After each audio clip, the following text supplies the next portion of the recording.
नमस्कार दोस्तों, चलिए जानते हैं उत्तर प्रदेश की 25 फटाफट बड़ी खबरों को सिर्फ 10 मिनट में। लेकिन इससे पहले आप इस वीडियो को कहां से देख रहे हैं, कमेंट में बताना बिल्कुल ना भूलें। जालौन के आटा स्थित Jhansi Kanpur highway toll plaza को 31 मार्च से पूरी तरह कैशलेस कर दिया गया है। अब टोल भुगतान सिर्फ फास्टैग के जरिए होगा और अगर फास्टैग काम नहीं करता तो वाहन चालकों को यूपीआई से 1.25 गुना यानी 1.25 गुना ज्यादा भुगतान करना होगा। वहीं ओवरलोड वाहनों पर नकद पेनाल्टी भी जारी रहेगी, जिससे नियमों का सख्ती से पालन कराया जा सके। एलपीजी किल्लत के बीच बुलंदशहर में पूर्ति विभाग ने बड़ा कदम उठाया है। अब शादी और अन्य समारोहों के लिए व्यावसायिक गैस सिलेंडर के अस्थायी कनेक्शन की व्यवस्था शुरू कर दी गई है। प्रशासन का कहना है कि इस फैसले से लोगों को आयोजन के दौरान गैस की परेशानी नहीं होगी और सप्लाई को सुचारू बनाए रखने में भी मदद मिलेगी। बंदा में फर्जी जमीन बिक्री करने वाले संगठित गिरोह का पुलिस ने भंडाफोड़ किया है। आरोप है कि गिरोह नकली दस्तावेज तैयार कर दूसरों की जमीन बेच रहा था। इस मामले में चकबंदी लेखपाल विजय प्रकाश समेत 4 लोगों को गिरफ्तार किया गया है, जिनमें 2 25-25 हजार रुपए के इनामी बदमाश भी शामिल हैं। पुलिस अब पूरे नेटवर्क की जांच में जुटी हुई है। लखीमपुर खेरी की गोविंद शुगर मिल एरा गन्ने की कमी के कारण दूसरी बार बंद होने जा रही है। मिल प्रबंधन के अनुसार 4 अप्रैल को मिल का संचालन रोक दिया जाएगा, क्योंकि आवंटित क्षेत्र से पर्याप्त गन्ना आपूर्ति नहीं हो पा रही है। इस फैसले से किसानों और श्रमिकों पर भी असर पड़ने की आशंका जताई जा रही है। जनगणना 2027 की तैयारियां तेज हो गई हैं। भदोही में अधिकारियों को प्रशिक्षण दिया गया है और 7 मई से स्वगणना का कार्य शुरू होगा, जो 21 मई तक चलेगा। इस दौरान नागरिक ऑनलाइन या मोबाइल ऐप के जरिए 33 प्रश्नों का विवरण भर सकेंगे। प्रशासन का कहना है कि इस प्रक्रिया से डेटा संग्रहण तेज और पारदर्शी होगा। प्रयागराज में प्रधानमंत्री आवास योजना के फ्लैटों में अब पाइप्ड नेचुरल गैस यानी पीएनजी की सप्लाई शुरू की जाएगी। इससे निवासियों को एलपीजी सिलेंडर के लिए परेशान नहीं होना पड़ेगा और उन्हें लगातार सुरक्षित और सुविधाजनक गैस उपलब्ध होगी। अधिकारियों के अनुसार यह पहल आधुनिक और बेहतर जीवन सुविधा देने की दिशा में बड़ा कदम है। योगी आदित्यनाथ के हस्तक्षेप के बाद सीएम हेल्पलाइन 176 के कर्मचारियों को बड़ी राहत मिली है। लंबे समय से चल रहा वेतन विवाद सुलझ गया है और अब कर्मचारियों की सैलरी में 3 से 4 हजार रुपए तक का इजाफा किया गया है। इस फैसले से सैकड़ों कर्मचारियों को आर्थिक राहत मिली है और कामकाज में भी सकारात्मक असर देखने को मिल रहा है। योगी आदित्यनाथ और गौतम अडानी की मुलाकात से उत्तर प्रदेश के विकास को नई दिशा मिलने की उम्मीद जताई जा रही है। बैठक में निवेश, इंफ्रास्ट्रक्चर और रोजगार के अवसर बढ़ाने पर चर्चा हुई। अडानी ने 2030 तक उत्तर प्रदेश को $1 ट्रिलियन की अर्थव्यवस्था बनाने के लक्ष्य को पूरा समर्थन देने की बात कही है।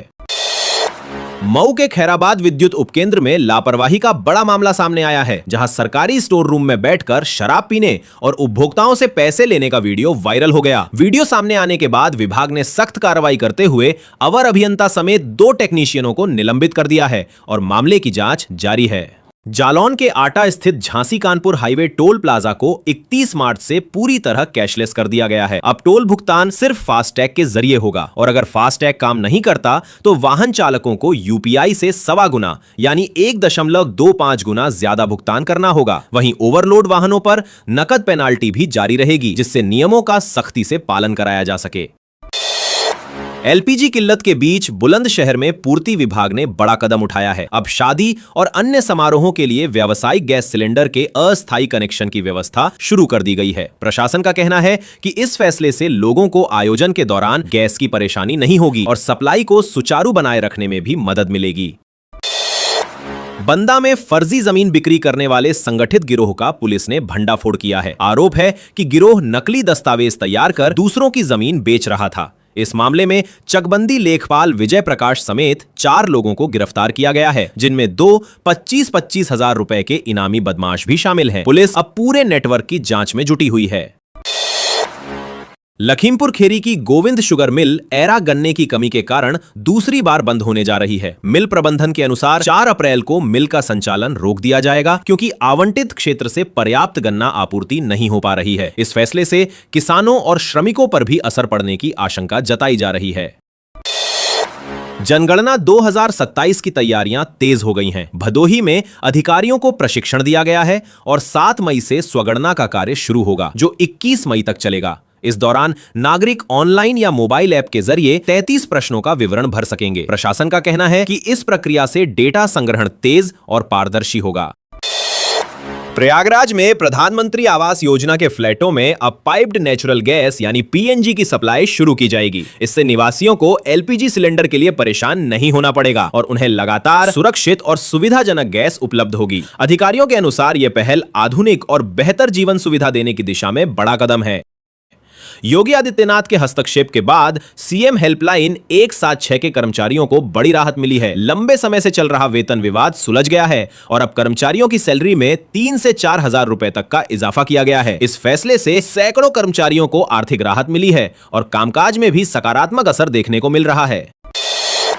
योगी आदित्यनाथ और गौतम अडानी की मुलाकात से उत्तर प्रदेश के विकास को नई दिशा मिलने की उम्मीद जताई जा रही है। बैठक में निवेश, इंफ्रास्ट्रक्चर और रोजगार के अवसर बढ़ाने पर चर्चा हुई। अडानी ने 2030 तक उत्तर प्रदेश को $1 ट्रिलियन की अर्थव्यवस्था बनाने के लक्ष्य को पूरा समर्थन देने की बात कही है।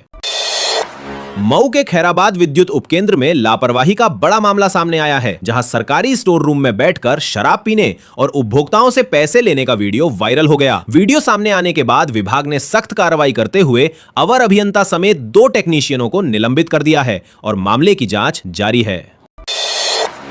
जालौन के आटा स्थित Jhansi Kanpur highway toll plaza को 31 मार्च से पूरी तरह कैशलेस कर दिया गया है। अब टोल भुगतान सिर्फ फास्टैग के जरिए होगा और अगर फास्टैग काम नहीं करता तो वाहन चालकों को यूपीआई से 1.25 गुना यानी 1.25 गुना ज्यादा भुगतान करना होगा। वहीं ओवरलोड वाहनों पर नकद पेनाल्टी भी जारी रहेगी, जिससे नियमों का सख्ती से पालन कराया जा सके। एलपीजी किल्लत के बीच बुलंदशहर में पूर्ति विभाग ने बड़ा कदम उठाया है। अब शादी और अन्य समारोहों के लिए व्यावसायिक गैस सिलेंडर के अस्थायी कनेक्शन की व्यवस्था शुरू कर दी गई है। प्रशासन का कहना है कि इस फैसले से लोगों को आयोजन के दौरान गैस की परेशानी नहीं होगी और सप्लाई को सुचारू बनाए रखने में भी मदद मिलेगी। बंदा में फर्जी जमीन बिक्री करने वाले संगठित गिरोह का पुलिस ने भंडाफोड़ किया है। आरोप है कि गिरोह नकली दस्तावेज तैयार कर दूसरों की जमीन बेच रहा था। इस मामले में चकबंदी लेखपाल विजय प्रकाश समेत 4 लोगों को गिरफ्तार किया गया है, जिनमें 2 25-25 हजार रुपए के इनामी बदमाश भी शामिल हैं। पुलिस अब पूरे नेटवर्क की जांच में जुटी हुई है। लखीमपुर खेरी की गोविंद शुगर मिल एरा गन्ने की कमी के कारण दूसरी बार बंद होने जा रही है। मिल प्रबंधन के अनुसार 4 अप्रैल को मिल का संचालन रोक दिया जाएगा, क्योंकि आवंटित क्षेत्र से पर्याप्त गन्ना आपूर्ति नहीं हो पा रही है। इस फैसले से किसानों और श्रमिकों पर भी असर पड़ने की आशंका जताई जा रही है। जनगणना 2027 की तैयारियां तेज हो गई हैं। भदोही में अधिकारियों को प्रशिक्षण दिया गया है और 7 मई से स्वगणना का कार्य शुरू होगा, जो 21 मई तक चलेगा। इस दौरान नागरिक ऑनलाइन या मोबाइल ऐप के जरिए 33 प्रश्नों का विवरण भर सकेंगे। प्रशासन का कहना है कि इस प्रक्रिया से डेटा संग्रहण तेज और पारदर्शी होगा।